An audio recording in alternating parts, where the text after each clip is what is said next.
Ffe ng'ab'e Masaka ne Dayisins okutwalira wamu twanyoleddwa nnyo olwa faaza waffe okuba nti yafiiridde mu kabenje.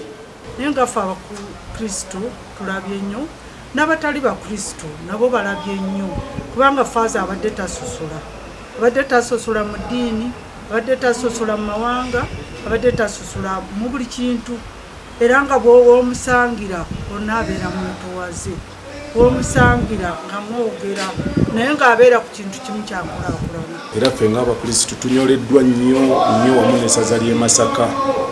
Tetumanyi kikye tuzzaako naye mpozi tugenda kwongera okusaba gavumenti eyongere tugaziizaako ku makubo gaffe n'ogatutereerezaako. Kigambibwa nti emmotoka ez'enjawulo omuli fuel tanka oba tugiyite fuso ng'eno etwala amafuta ebadde eva sayidi z'Essembabule ate nga Reverend Father ava sayidi z'e Masaka.